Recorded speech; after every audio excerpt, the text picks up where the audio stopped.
Chelsea 1, Fulham 2. I didn't think losing to your little brother on Christmas was a gift I wanted to accept, but it is what it is. Everything happens for a reason. But these are the three players for me who I believe were at fault for the Fulham loss in today's derby, and we're going to talk about it in this video.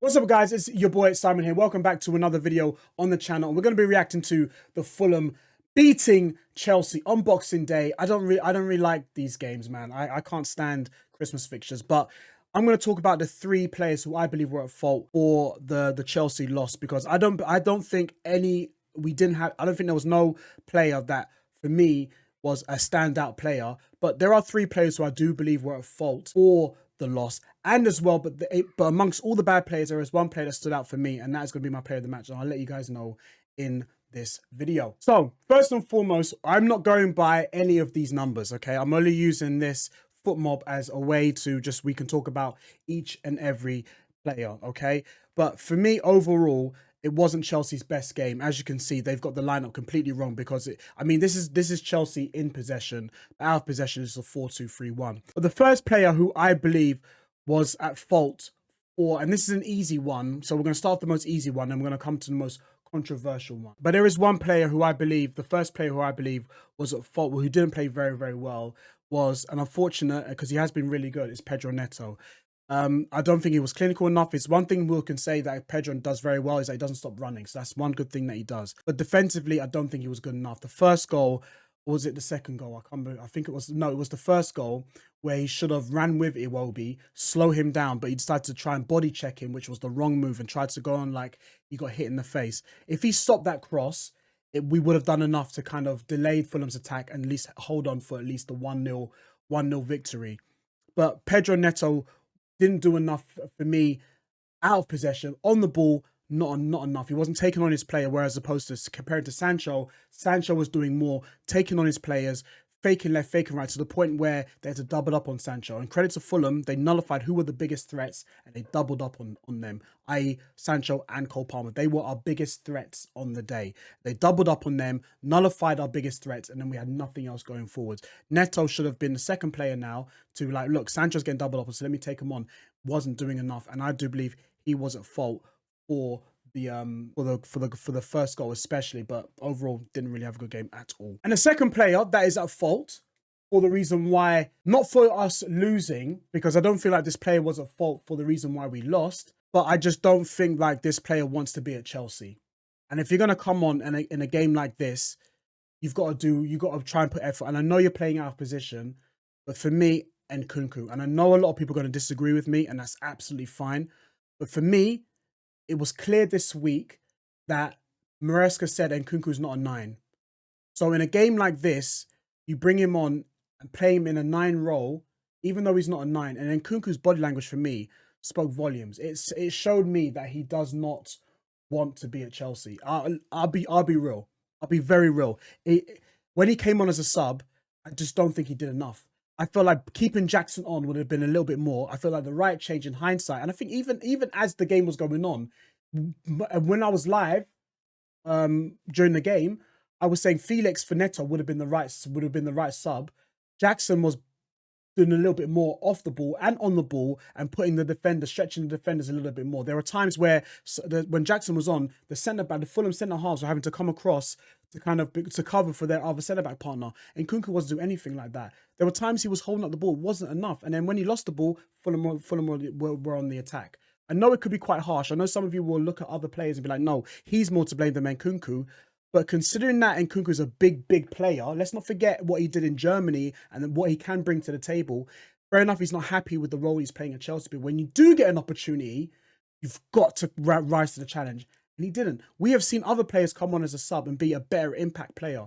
And Nkunku is not an impact player. He's so used to, throughout his whole career, starting and he's not an impact player, to be fair to him. But I don't feel like he did enough to help us get over the line, to get the other goal, to get the second goal in, to keep the ball, interplay with Felix, interplay with, excuse me, Cole Palmer or Sancho or Neto. Just didn't do enough for me. And I've thrown you off with my third and final decision, and he's not a player. Now, he was a player, to be fair, but the third final person who I do believe was at fault for the reason why Chelsea lost was none other than Enzo Maresca himself.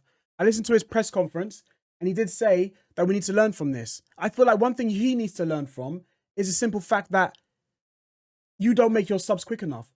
And Enzo Maresca got outplayed by Marco. Marco outplayed Maresca. Marco could see that Fulham were not getting into the game. At 1-0, Fulham were not. It looked like Fulham were going to get some chances, but not enough for a goal. He made 2 attacking changes, and then suddenly the game changed. It's like a game of poker. If someone plays a strong hand, you've got to try and up the ante a little bit and throw them off a little bit and make it like you've got a strong hand. Enzo didn't make a sub. He didn't react to the changes Fulham were doing. He thought it was enough for the players. And considering that you're more experienced than these young players, you've got to try and help out the young players on the pitch. They didn't manage the game well enough. And Kunku's already on. Get Felix, whispering to Felix. Felix, we're going to bring you on. I'm going to take you off for Neto. Neto's not playing very well. Get on the ball. Get into that 10 role. Drift in a little bit. Stay on wide, but drift in. Help out Palmer. Create another option for him. Something just to do better on the ball. Didn't make any changes.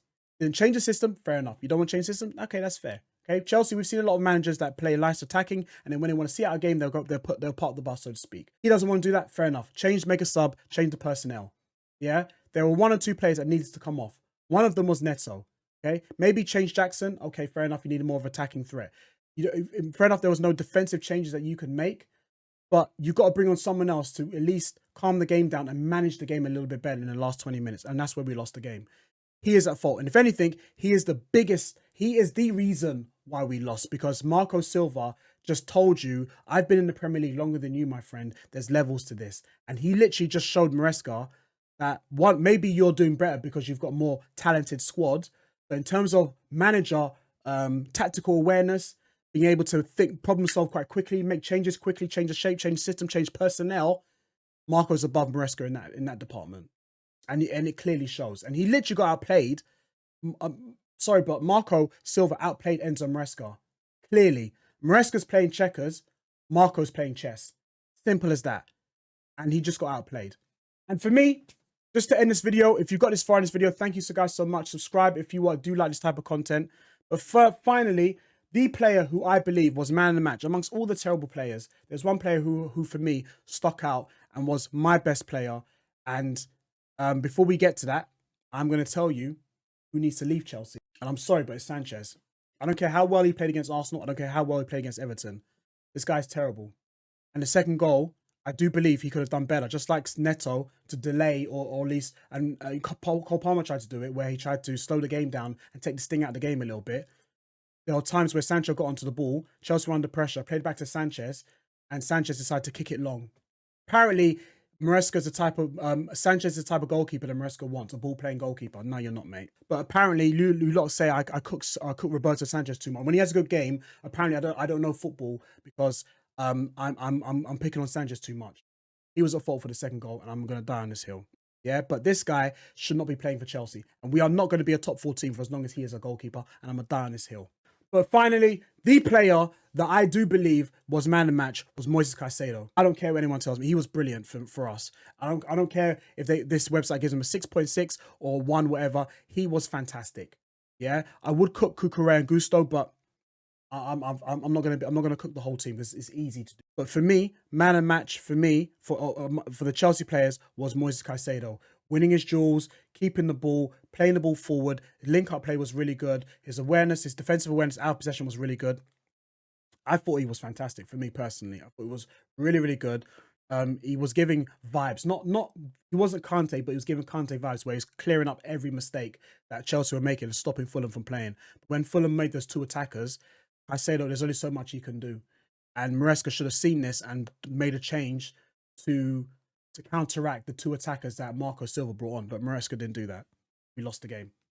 So that's it, guys and girls. Our next game is at Ipswich. If you do want to join the watch along, I am a new Chelsea content creator. Feel free to come and join the live. Let's subscribe to the channel, support the channel, guys. I'm going to be as balanced as I possibly can. Not a reactionary Chelsea fan, but I'm going to try and be as balanced as I possibly can when it comes to team. I love Chelsea. And if you love Chelsea too, subscribe to the channel, like the video, guys. And I'll see you at the next live, which is Ipswich versus Chelsea, 7:45, Monday, Greenwich Mean Time. I'll see you guys there. Peace.